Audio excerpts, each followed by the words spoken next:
Crocodile Dundee in Los Angeles. So writers Matthew Barry and Eric Abrams, they write their first draft, give it to Hogan, who then changes every detail in the script, but only slightly. When it says street, he changed it to road. Character's name is Bob. He changes it to Tom. Stuff like that. Just like to bump their asses off to get them out of having All so he could get full writing credit. That's sneaky as hell, Paul Hogan. That is dick move. That's a bit diabolical, actually. Oh, yeah. So the writers are pissed because... It's not a dagger, it's a knife. You call that a knife? This is a knife. That's where that joke came from. He's just switching words around. You call that a street? Nah, that's a road. Yeah. You call that a beer? It's a Foster's. A snake.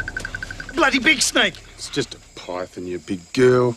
So they get pissed. They're like, what the f***? Because if they don't get any credit, they don't get paid. And so they take him to arbitration through the Writers Guild, yada, yada. The panel votes entirely in the favor of the writers. They're like, obviously, like the differences in the screenplay are negligible. Yeah. And Hogan appeals twice, loses twice. Give it up, bro. So you're still getting a shit ton of money. Calm down. It was just so he could have that ego. There's just like, I wrote this. Yeah. Let me just also apologize to our Australian audience for my Don't horrible apologize Australian to them. accent. Don't apologize to them. It's okay, he's Australian. Making stuff is hard, especially in the entertainment world when there are millions of dollars on the line. And we are going to talk about these disastrous, never-ending, and sometimes dangerous productions. This is The Shit Show.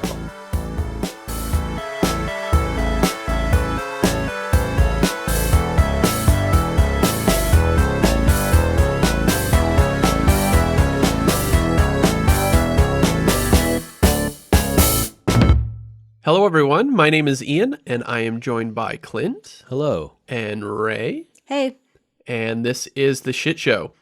So this past weekend was the long-awaited release of Bill and Ted 3, Face the Music.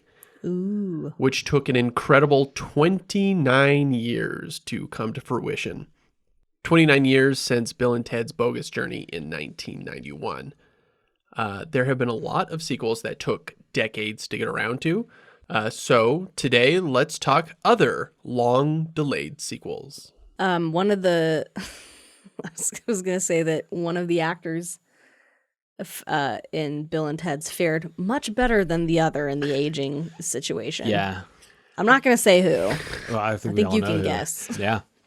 Again, there's a difference without the beard. Look at Keanu without the beard as he is in the new Bill and Ted. And Keanu, like, oh yeah, he did age a bit. Yeah. Just a tiny bit. Sans beard, Yeah. he looks a little older.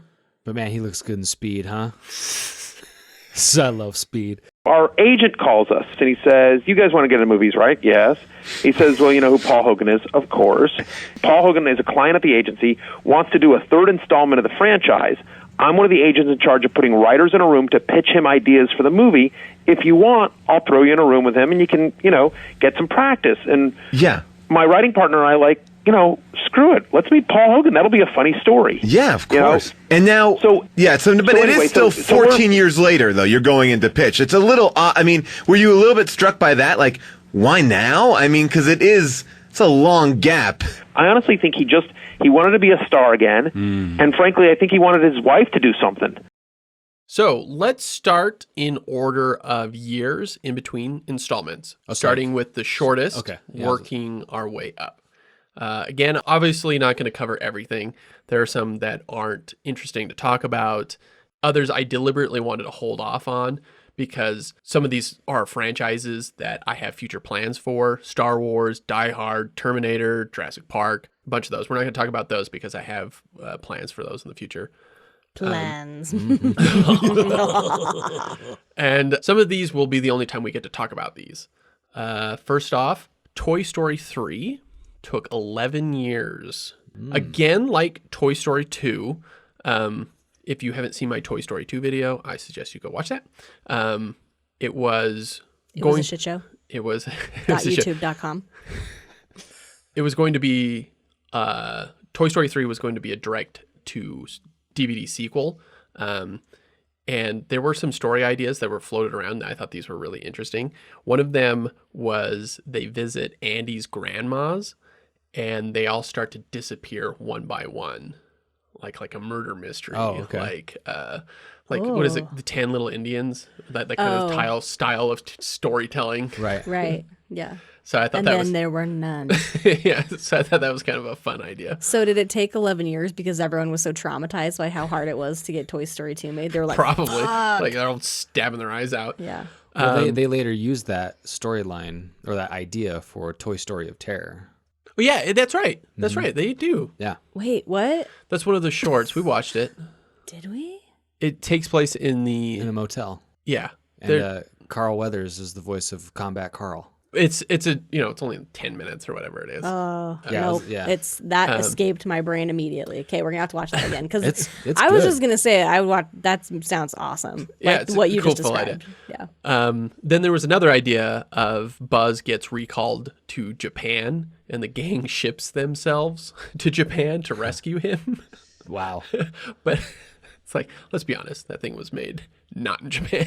Buzz Lightyear, Mexico or China. Yeah. Yeah. Yeah. He's got a fair lot of point. features. Which one's the? He's got the box. He's got the box that says Buzz Lightyear to the rescue. He's got the wings. He's got the wings. karate chop action. All right. That's This pretty helmet damn. does that whoosh thing.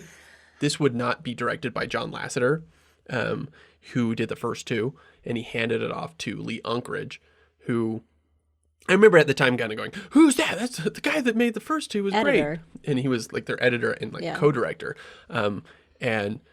The one shit show part of it was that they were like, "Okay, we're gonna make it," and they booted up their files for the Toy Story characters, and they all errored out. So they had to rebuild all their characters. Oh Jesus. But I mean, it was 11 years later, right? They way nicer. They would have had to have Dude, tweaked him a whole they bunch. were expecting a lot from a computer. Listen, I don't fucking boot up my computer for like a day and it's like, sorry, everything's broken. Yeah. It's like, what? 11 years is a long time. Because all your software is updating every goddamn second. Yeah, like Yeah. think of the programs you were using 11 years ago. I can't even. Yeah. It was probably floppy disks. Yeah. I don't even know. Snow Leopard. So For my, On floppy disk. yeah, Installed my OS that was the first on a Pixar. laser disc. all it has is Minesweeper. Yeah.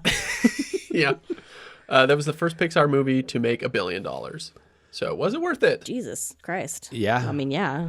It's worth $1 billion of my tears because that Yeah. movie made me cry That was like soul crushing. multiple times.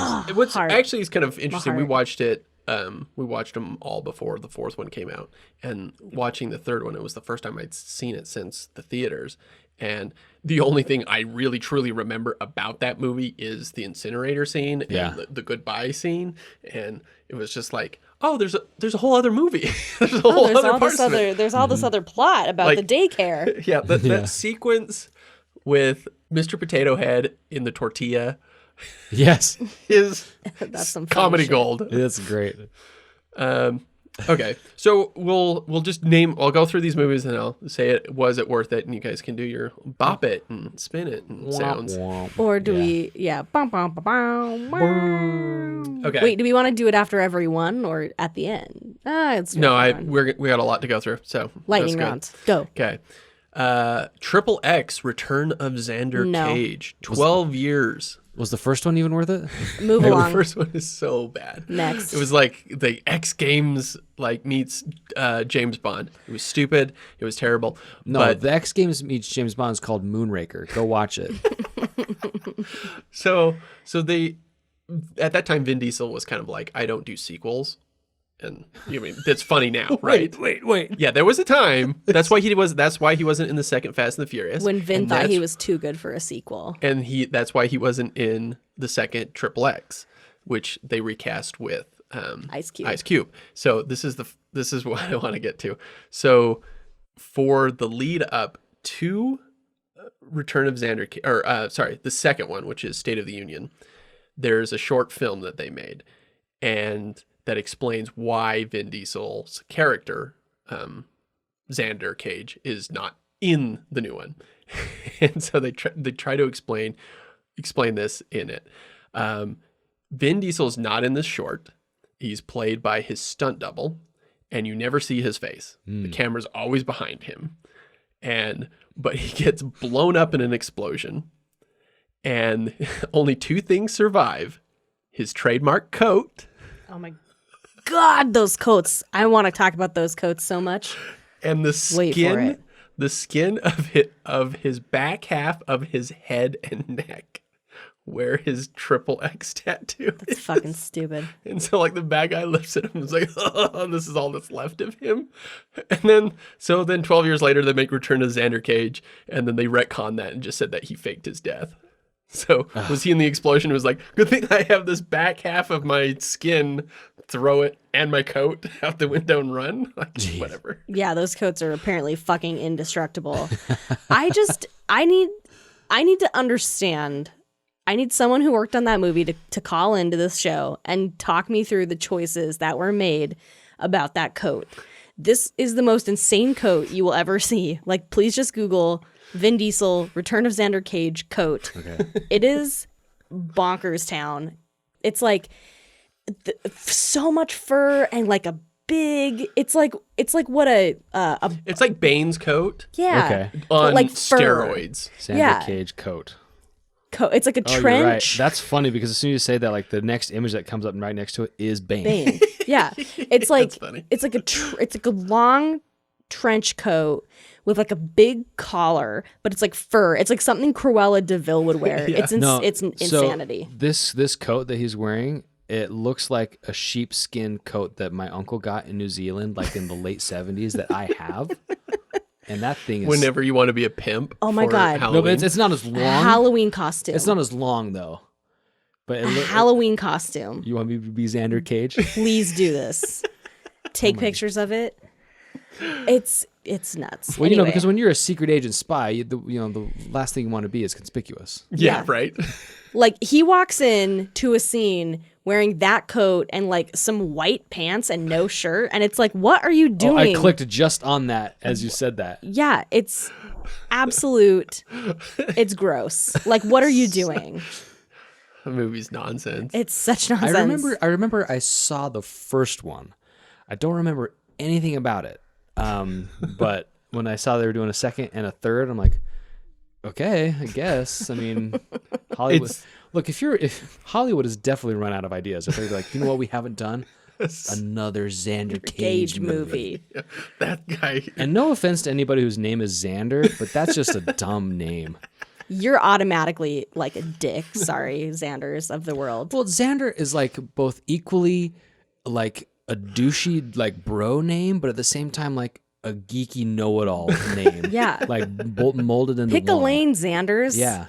Like you can be Pick a lane. You can be like, hey, I'm Xander. Or you can be like, hey, I'm Xander. Like it's the same. So the coat, no. Worth it. No. No. No. Are they doing a fourth? Yeah, they're trying to make it happen. He was The return 50. of Xander Cage's coat. He was 50 while making this one. Quadruple X is the fourth one. Yeah.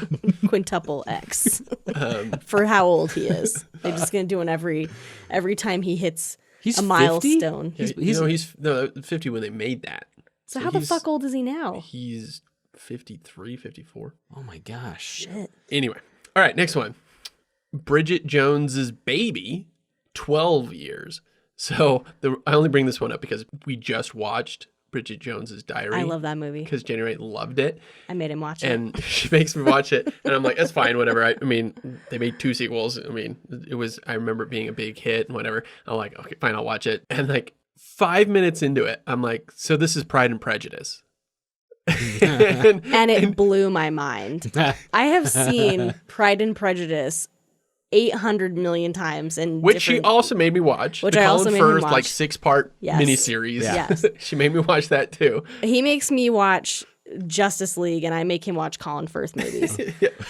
But I bring this up, and literally Colin Firth's character's name in Bridget Jones is Mr. Darcy. Right. And I just like, as a kid, I just, watching that movie, I'm just like, oh, haha, wink. Like, that's just a funny, like, nod to the fact that he played Mr. Darcy in Pride and Prejudice, blah, blah, blah.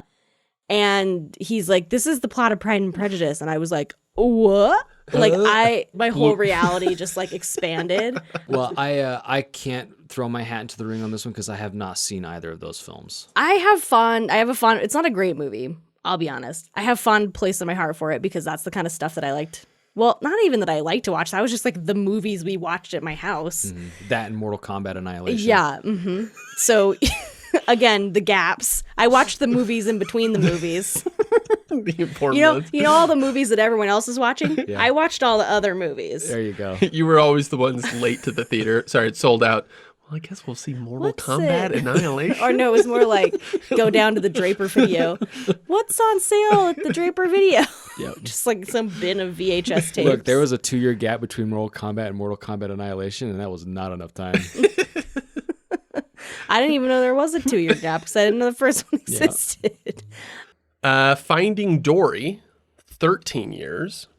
Again, it was meant to be a direct-to-DVD, and a lot of these, the directors were like holding off on doing the sequel because they were trying to come up with a good idea. Director Andrew Stanton, who did the original, he had just finished John Carter, Future Shit Show episode. He finished that movie, but it bombed, and he was planning on doing a sequel to it, but because of that, he just went back to Pixar, and then that's when he decided to do Finding Dory. I love, I think you're doing okay if Pixar is your consolation prize. Oh, right? geez, Yeah, like that didn't your work. safety. Guess I'll just go back to making movies at Pixar. Yeah. No one feels bad for you, Stanton. Yeah, it's not like you're Peter Sohn. Just like mopping in the background. Hey. Can I make a movie again? The original ending of Finding Dory had the whole gang of fish ending up at a SeaWorld-like park. Like because they do visit a SeaWorld area in the movie, but that's where they were going to like end up like, oh, we'll be happy here, whatever. But then around that time, Stanton saw the documentary Blackfish, which was about how awful it is for orcas to live in captivity. Yeah. And he sat down with the director of that documentary, and that director said to Stanton, he didn't want to look back at his film in 50 years and have that be their Song of the South. Oh, yeah, for sure. And so they changed the ending of them escaping the park. Yeah. Second Pixar movie to gross over $1 billion. Finding Dory was the second Pixar movie to gross over $1 billion. Yes. What was the first one? Toy Story 3.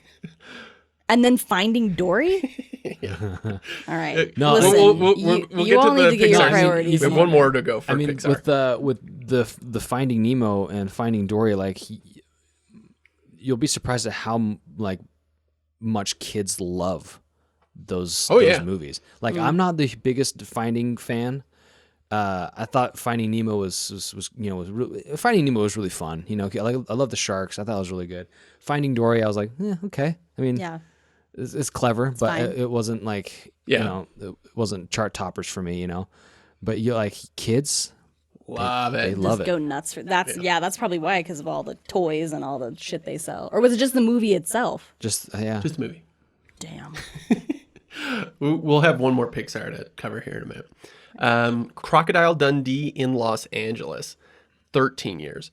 So there's an episode of How Did This Get Made where they talk to one of the writers, and he dishes a bunch of really fun details about the nonsense that went and happened on this movie. And check that out. So I'll just break it down to like kind of the important tidbits. So writers Matthew Berry and Eric Abrams, they think Paul Hogan just wanted to be famous again, and so they were told to basically write things to inflate his ego. They had no intention to write the movie. They just wanted to pitch their idea so they could say that they pitched to Paul Hogan a Crocodile Dundee movie just as a joke. Like, so they could say, literally, we did this. Hogan loves their idea. And the writers like don't care because They're like, oh shit, now we have to make this movie? No, but because Paul Hogan got nominated for original screenplay for the original for the first one for best screenplay at the Oscars, he has an enormous pay bump, right? So by writing with him, they get a huge pay bump. And so they didn't give a shit because they made a stupid amount of money for doing this, for signing on, right? They write. So the first Crocodile Dundee was nominated for an Oscar, you say? What was happening in the 80s? What was happening? That movie was huge. What was the cinematic landscape? Look, I'm not saying anything bad about Crocodile Dundee. That's a fine movie. I'm just saying what was happening in the 80s. That's my question. What were we doing? What were we wearing? What were we listening to? It was 86. It was a bad time. There's some really good stuff in there. It's dated itself a lot, but okay. So these two guys, they write their first draft, give it to Hogan, who then changes every detail in the script, but only slightly. When it says street, he changed it to road. Character's name is Bob. He changes it to Tom. Stuff like that. Just like to bump their asses off to get them out of all so he could get full writing credit. That's sneaky as hell, Paul Hogan. That is dick move. That's a bit diabolical, actually. Oh yeah. So the writers are pissed because it's not a dagger, it's a knife. You call that a knife? This is a knife. That's where that joke came from. He's just switching words around. You call that a street? Nah, that's a road. Yeah. You call that a beer? It's a Foster's. So they get pissed. They're like, what the fuck? Because if they don't get any credit, they don't get paid, right? And so they take him to arbitration through the Writers Guild, yada, yada. The panel votes entirely in the favor of the writers. They're like, obviously, like the differences in the screenplay are negligible. Yeah. And Hogan appeals twice, loses twice. Give it up, bro. So you're still getting a shit ton of money. Calm down. It was just so he could have that ego. There's just like, I wrote this. Yeah. Anyway, the guy Matthew Berry. You know who wrote this was his thesaurus. That's who wrote it. Right. Was this thesaurus? Bust out the trusty old thesaurus, yeah? Yeah, Paul Thoris. Let's see another. Yeah, Paul Thoris. Like his brother's name is Paul too. Australians. Right. What's another word for road? Straight. I mean, he should have made it more Australian. It should have just been full of Australian nonsense, and then he could have maybe won that arbitration. Yeah. He changed some stuff that were like, he basically neutered some of the comedy. They were like, this stuff's actually kind of funny, and they were actually kind of proud of it, but he kind of made it less funny. By changing words? Yeah. But just changing the context of a joke to something else. And so it just didn't work. Let me just also apologize to our Australian audience for my Don't horrible apologize Australian to them. accent. Don't apologize to them. So go listen to How Did This Get Made's episode about Crocodile Dundee in Los Angeles, because Matthew Berry says a lot of really interesting things. And if you want to really get into the specifics of Writers Guild arbitrations, you can go listen to Script Notes, because they talk all about that stuff. Fun fact, Matthew Berry gave up on Hollywood. He is now a fantasy sports reporter for ESPN. Fantasy? That's a job? So he went from having one nonsense job to having an even more nonsense job? You know, if you do what you love, it's not work. Yeah. It's not work because it's a fantasy. What is happening? Like for fantasy football? Yeah. I don't understand. I don't either. Okay, next one. Incredibles 2. 14 years. Worth it. Moving on. Worth it. That was just sure. Brad Bird, writer-director, just held off until a story was good enough for him. And third Pixar film to make $1 billion. So this was a big thing about Pixar, was like they were not doing sequels for the longest time. And suddenly they did, and they started making all these sequels, and it paid off. Yeah, I mean, the three you mentioned were all sequels. Yeah, and they were long part. Look, I don't have a problem with sequels, Pixar, if they're done well. None of this cars, 2 planes, trains bullshit. Listen. Well, that brings That me to Good my, Dinosaur 2 movie that you're all are working on right now. Just Knock it off. Peter Sohn, pick up that mop, get back to work. No one wants to see Brave 2. No one. Okay. This one's a shout out to Melissa. Rocky Balboa, Woot, woot. which was 16 years. And in Rocky, so Rocky Balboa is the 6th one. In Rocky 5, he's diagnosed with brain damage and advised to never fight again. Right. Jesus. And so I guess That's dark. well, because I think in that one he's training someone else. Like he becomes the trainer. So and then Yeah, 16. Tommy Gunn. He's training Tommy Gunn. Isn't that who's training? I don't know. Some, Melissa's like screaming at her radio right now. Melissa's like, how dare you not have seen But all it's- these movies? So it's like you can never fight again, plus 16 years of age, and I don't know how they resolved that in the movie to be kind of like I mean Yeah, I Tommy guess- Gunn. I'm not an asshole. I know what I'm talking about. I've sorry, Melissa, I've never seen any Rocky movies. I think after this many years of friendship, she probably would know that by now. Or is it just like? Is it I just don't know like if one of I've ever told her. Actually, Well, I the think cat's I was out of the bag scared. now. I know. I think I was scared of her reaction. She can't hurt me. Because it's a podcast right now. and a pandemic. So she knows where you live. that's true. In the shit show realm, Stallone was 59 making this when he made it, and he was knocked out for real in one of the fight scenes. And so people were freaking out. Because he was old. They're like, Sly, your bones. Careful. Be careful. He's got glass bones. So when Lisa had me watch Rocky Balboa, I'm like, all right, a sequel that takes this long to make can still be enjoyable. Yeah, it's actually, I mean, it has really good reviews. Yeah. Yeah. Because then you get into Did a lot of then you really get like the spin-off with Creed and Creed 2 just to expand the franchise, and like they're good movies.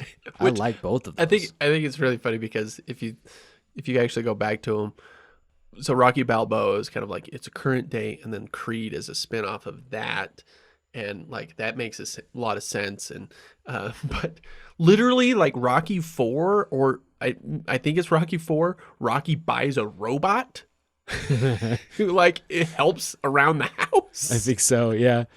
And it's like such an 80s thing. It gets bonkers. Yeah, no, it does, definitely. Once again, what were we doing in the 80s? It was a wild time. Okay. Crouching Tiger, Hidden Dragon, Sword of Destiny, 16 years.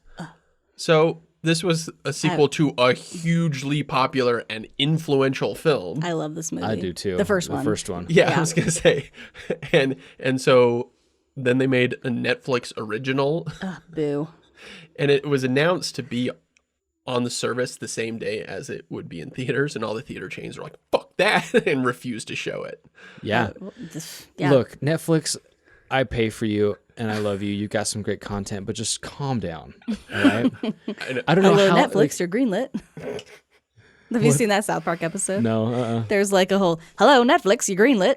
Hello, Netflix, you're greenlit. Like they do this whole joke about how That's like you not can like- fucking get anything on Netflix. I'm going to hold off on my Netflix rant until His we actually Netflix have a rage. I have an episode just for Netflix. Netflix and Rage instead of Netflix and Chill. Yeah, Netflix So and rage. So they turned Crouching Tiger, Hidden Dragon, this huge epic like story. Like I guess it's based on books, and so I they didn't were know that. adapting the next one or something like that.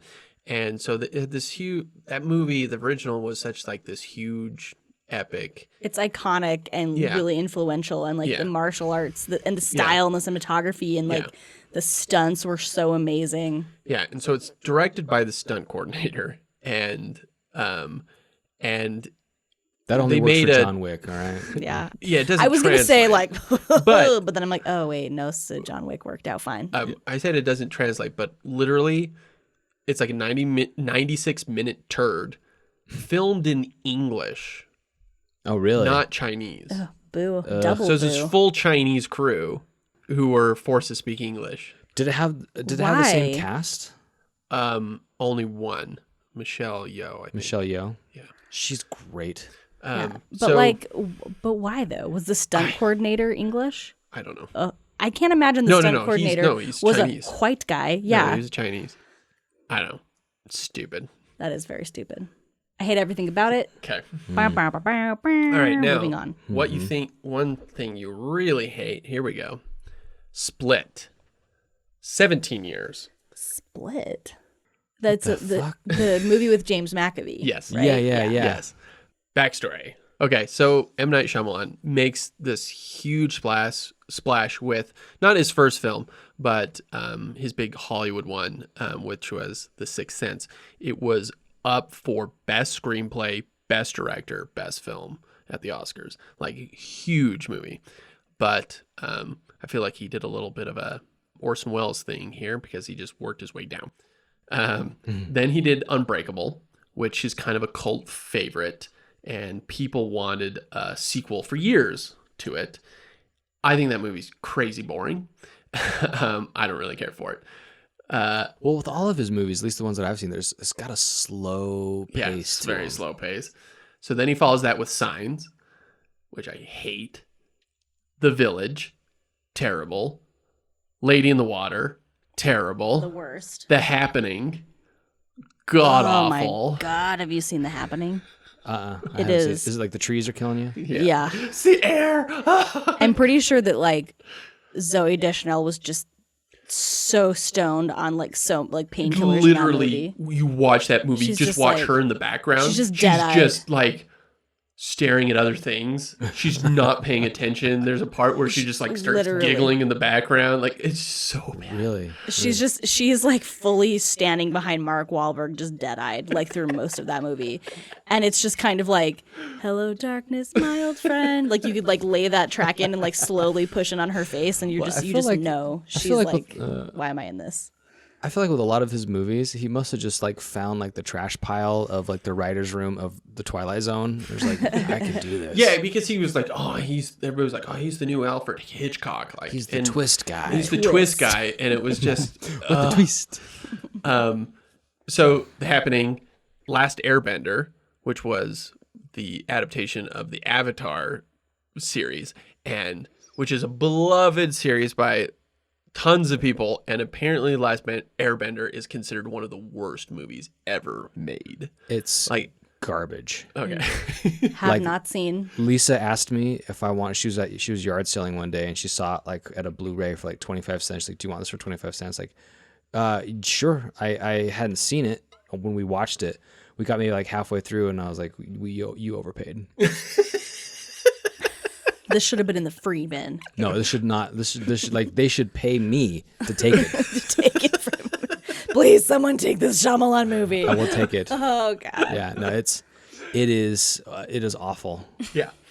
Okay, so then After Earth, which is also considered really terrible. After Earth. After Earth with Will Smith. Sorry. Literally, Will Smith is in it. I know. That's why I said Earth. Welcome to Earth. After So, Earth. okay, so he's just done this downward spiral. Like, Yeah. just, I don't know why people keep giving him movies to me. I know, right? So, I think they just keep hoping he'll make another Sixth Sense. yeah, exactly. So 2015 happens. Maybe if we give him 10 more shots. 2015, The Visit, which is this little small horror movie. What was that written and directed by him? Was that what his involvement was, or was it? I don't know about, I'm assuming written. I think he just wrote it. I don't think he directed. No, it. he directed it. Oh, he did. Is that the directed one it. with the kids go visit their grandparents? Yeah, Okay. and like the Yeah. grandparents are all weird. Okay, so and it was actually well liked for a horror movie, and people were kind of like, "Oh, it was a return to form." It was a really small budget, like he paid for it himself, so it was kind of Someone like else would give him any money. so it's just so he's like, okay, so maybe he's getting better. So then he makes Split, and it was this huge hit. It was kind of came out of nowhere, and people really liked it. And then it was just marketed as a horror film, and until the last scene reveals that it is a sequel to Unbreakable. Spoiler alert. So after all these years, people have been waiting for a sequel to Unbreakable because it was this superhero movie. It was a deconstruction of it. It was just very different. It was very grounded. And then like he just never did it. He just got worse as a director. And then suddenly he makes this really good movie. And at the end of it, he's like, oh, it's actually a sequel. And everybody goes, what? Like in what way is it a sequel? Okay. So Bruce Willis is the main character in the original. Yeah. And he's a superhero, and he finds out that he's a superhero, that he's unbreakable. Anyway, Split is about a guy that has multiple personalities, but he has like 20 of them. Mm-hmm. One of them is Bruce Willis, one of his personalities. Yeah. So, holy shit. But at the end of it, like he was terrorizing these girls, and some people died, and it hits the news, and it goes to a diner, and they're like, oh my gosh, that reminds me. The people at the diner are like, oh, that reminds me of this one thing. And then like Bruce Willis is like sitting there going, yep. So it's in the same world. That's not a sequel. Yeah, no, it's... Shut the fuck up, Shyamalan. you piece of shit. But it was that setting is not up, a he sequel. was setting up like this next movie. So Glass in 2019 okay, fine. But is his trilogy. So it's the three of main characters. It's as much as a sequel as Captain America is a sequel to Iron Man. Yeah, that's a good way of putting it. Yeah. Clint, look, I'm stop defending M. Night Shyamalan. Look, I never saw Unbreakable. Split was good. I didn't care to see Glass. Listen, so. I just feel like you making a whole fucking different movie and then just like putting one character in at the end and like wink is not a goddamn sequel. Listen, if you want to pull it, if you want to, oh, don't even get me started. M. Night Shyamalan is my League of Extraordinary Gentlemen. Really? Yes. So, okay, if he wanted to be like, oh, I'm pulling and I don't even want to put him in the same universe as this director, but if he's like, I'm pulling an Edgar Wright and I'm doing a Three Flavors Cornetto, where they're like spiritual sequels that are kind of in the same vein and da-da-da-da, like, fine, if you want to call it that, but like, don't, because fuck you, M. Night Shyamalan is not a sequel. I think he does not want to let go of this, like, I'm the twist guy. Yeah. You know, and so I think that's probably why he did it the way that he did, is like, I'm going to do this movie. It's going to be really cool. And without that scene, it could very well be a different movie. I mean, it really is. But then he's like, but I'm going to throw my twist in there. But twist. Yeah, like a different kind of twist than I usually do. Yeah. Like it doesn't it literally doesn't change that movie. That's the funny thing is, like, if you hadn't seen Unbreakable, you'd be like, wait, I thought he was dead the whole time. Who the fuck is that guy? Who the fuck is Bruce Willis? Yeah, Why is he in this? Yeah. They think he's the dead ghost from The Sixth Sense. That would be really... I would imagine there was a bunch of people that were like, wait, what? Huh? Wait, so John McClane's in this? Yeah, exactly. He's like, oh, Die John Hard. McClane versus James McAvoy? It's a sequel to Die Hard. No, okay, so then this other stupid movie, Glass, So Glass comes out is and... kind of a combination of those two movies put together, and it's about the three of them, Samuel Jackson being the supervillain as well, and they're in an insane asylum, and they're being told that they're not actually superheroes. And so, again, a deconstruction of it. They actually are, blah, blah, blah, blah. Movie's widely panned. Nobody liked it. So he finally made his trilogy for Unbreakable, and it ended in a wet fart. So. Like most things in his life. Do a wet fart sound. Thank you. Thank you. Soundboard. Dumb and Dumber 2. No. 20 years. Nope. So this is kind of cheating a little bit. It's 11 years since the prequel, which is kind of whether or not people actually agree that is canon or... right. Again, a lot of back and forth of doing it. And Warner Brothers, who did the first one, was just not interested in making at all. So, okay. This gets weird. So this company, Red Granite Pictures, appears. Offers to fully finance it. Okay. They just produced The Wolf of Wall Street, and they would also make Daddy's Home a year after Dumb and Dumber 2. So they financed it. Fast forward to 2017. Turns out a bunch of really corrupt Malaysian government officials were stealing from their own government and funneling that money into Hollywood through Red Granite Pictures to make movies. What? What? I'm. It was a Malaysian government conspiracy that funded Dumb and Dumber 2. Yes. Like they were laundering money through Hollywood? Yes. That's kind of baller. Yeah. Yeah, that's intense. So these guys were also like buying real estate in California and New York and just random stuff. They bought a bunch of paintings from Van Gogh, Monet, Picasso. Like they were just collecting this weird estate of just random stuff. And they were also buying gifts for their stars that were in these movies. Did they give Jeff Daniels the dog van? No. They gave him a Van Gogh painting. A dog Van Gogh? A dog Van Gogh. So some of these gifts were for Leonardo DiCaprio for Wolf of Wall Street, right? One of the presents that they gave him was an Oscar originally awarded to Marlon Brando. Where did they get Marlon Brando's Oscar? Oh my God, what is happening in Malaysia? I thought you were going to say they just gave him like all the cocaine, just so much cocaine. Yeah. So now In Leonardo the shape of Marlon DiCaprio, Brando's Oscar. He had to give all that. He had to give it all back to the government because the Department of Justice was breaking down on it, and they were like found all this stuff, and they're like, and DiCaprio, all his gifts he gave back. Yeah. But it's still kind of like an ongoing thing right now. They're trying to. Interesting. How many? Was this before DiCaprio won his own Oscar? Because if it was, that's a dick move by Malaysia. They're like, you can't win your own.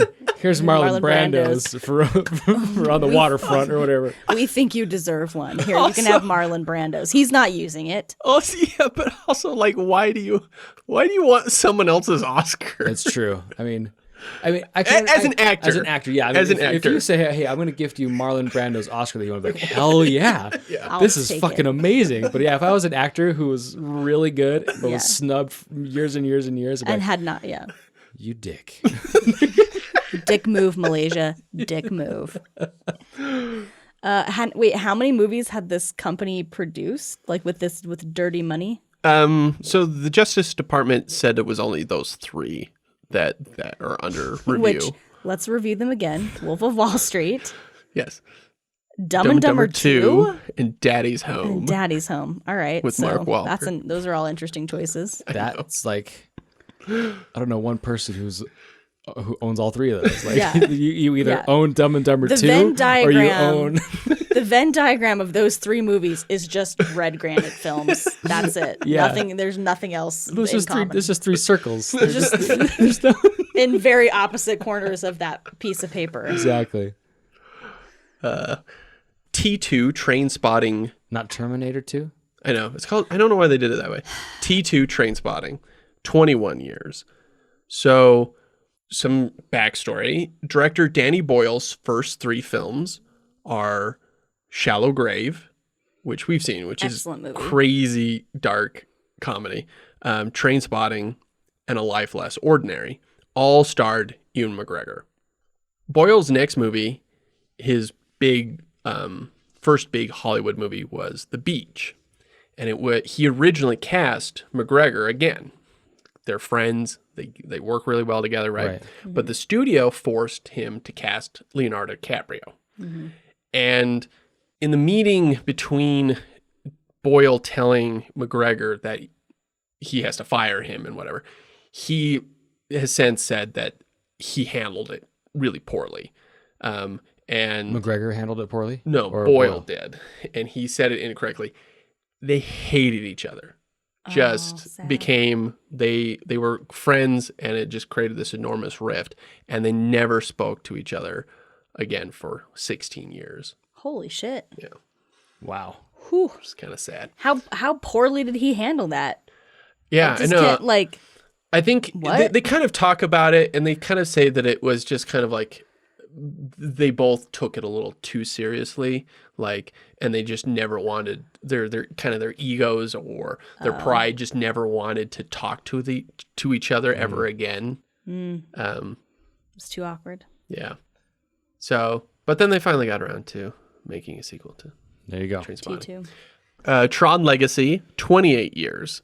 So this was the first film by Joseph Kosinski, who got some money from Disney to make some test footage as a concept of what would Tron look like in, now that CG is this huge thing and the update in computers, like what would a Tron movie look like now?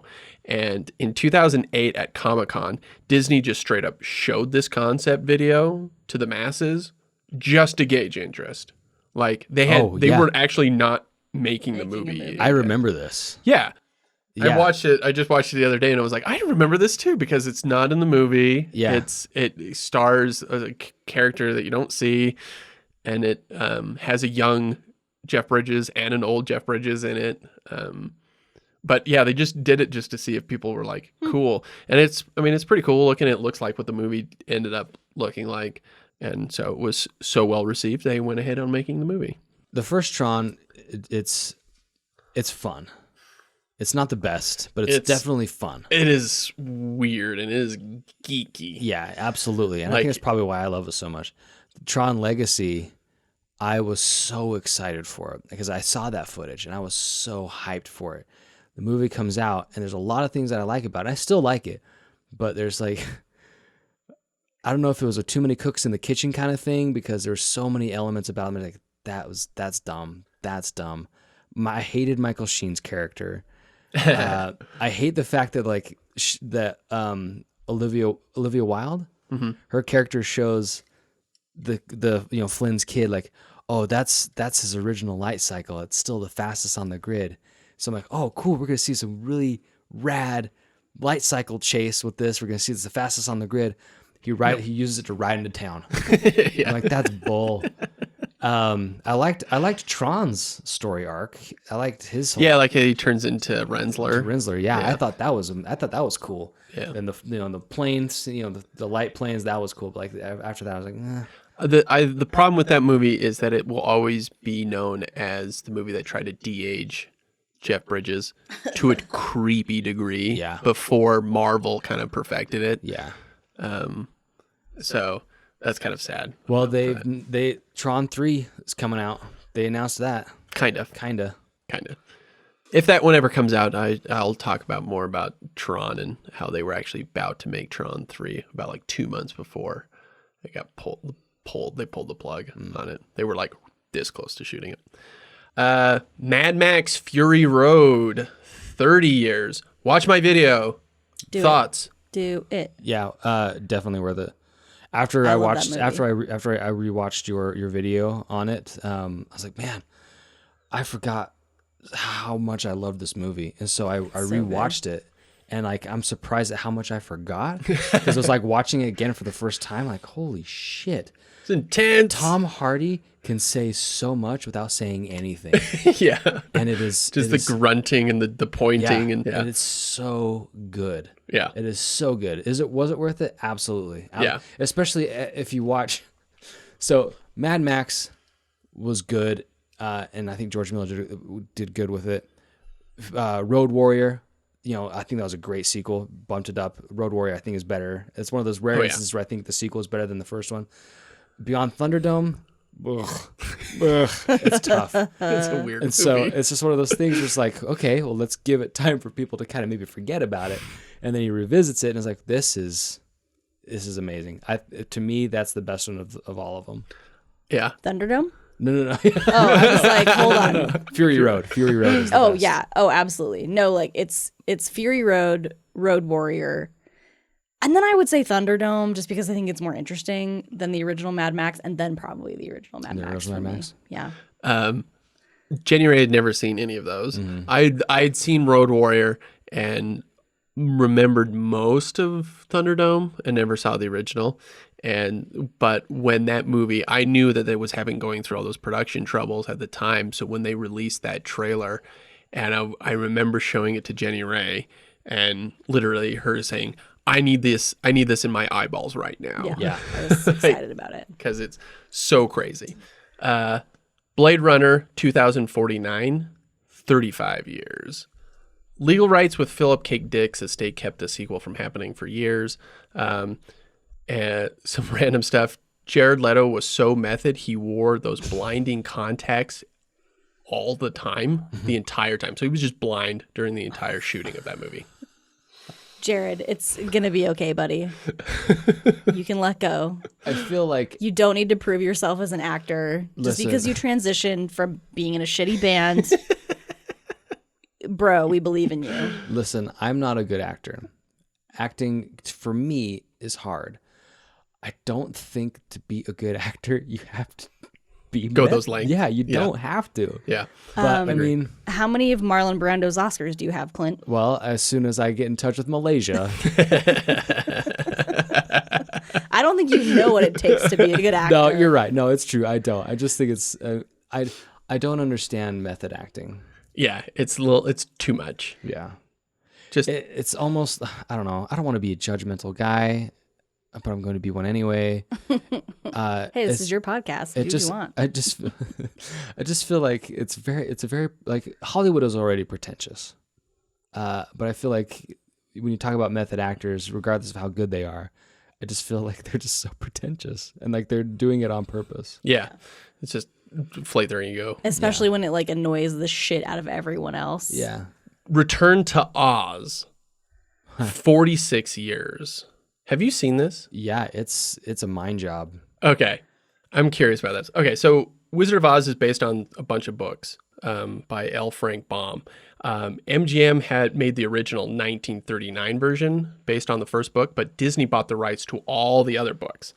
But the original book would enter public domain in 1985, so Disney was looking to capitalize on it.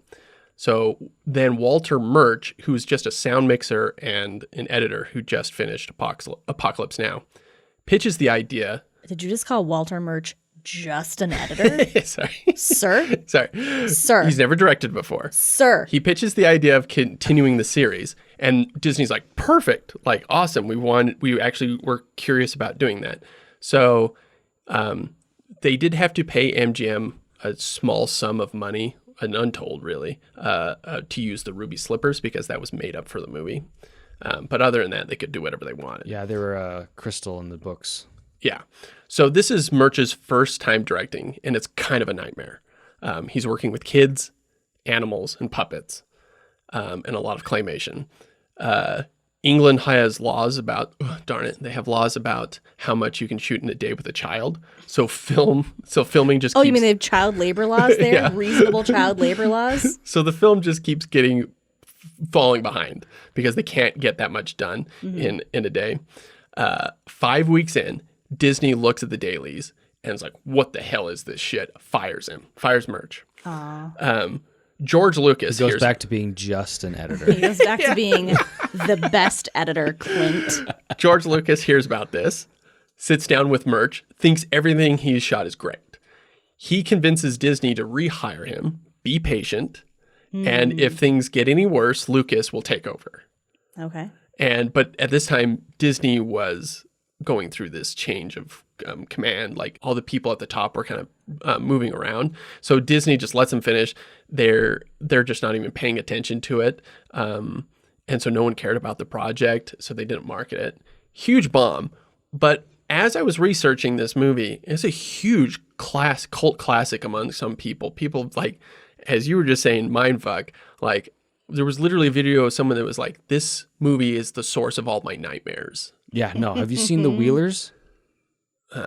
They are it's amazing stunt stuff that they do, but they're this group of dudes who have like rollerblades on their hands and feet, and their helmets have faces on them, so they're like looking down while they're wheeling. They have these creepy ass helmets on. They look at they're called the Wheelers. They're these weird villains in Return to Oz, and they're the source of Lisa's, like my wife Lisa, she's like, they gave me nightmares.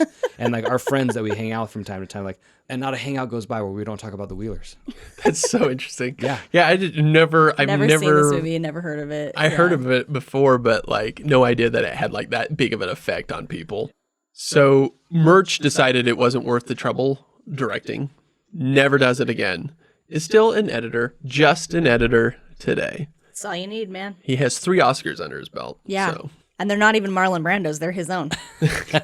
So, the last thing I want to bring up is the straight-to-video sequels, and 101 Dalmatians 2, Patch's London Adventure, which was 42 years. wait, they didn't call it 102 Dalmatians? I know, right? It's right there. It's just, you guys, it just reach up and grab it. It's right You there. thought Bad Boys for Life was a fuck up. This This is an ultra fuck up. Lady and the Tramp 2, Scamp's Adventure, 46 years.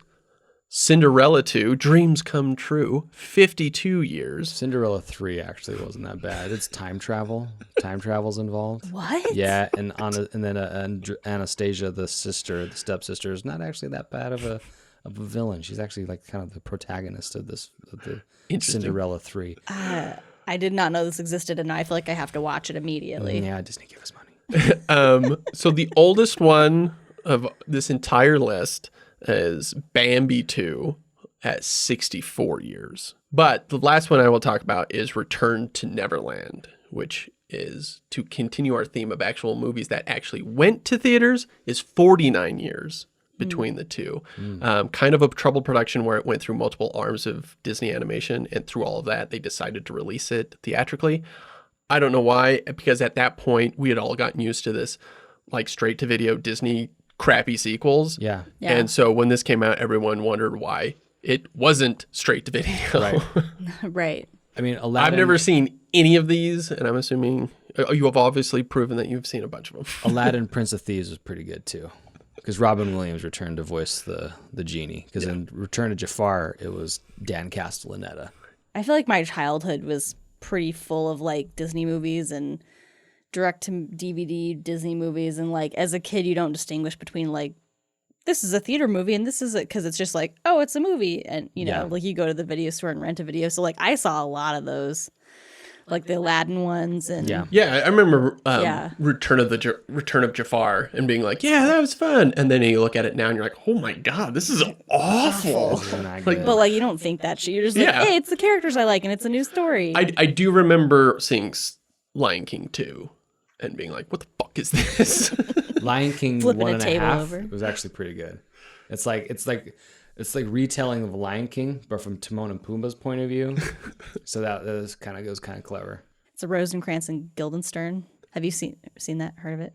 Know about it? Mm-mm. It's the story of Hamlet, but from these two random side characters' perspective. Oh, that's funny. That's exactly what I was going to say when you said Guildenstern are dead. That's exactly what the Timon and Pumbaa one was supposed to be. That's right. Yeah, because isn't Lion King just basically Hamlet with lions? Mm-hmm. Yeah.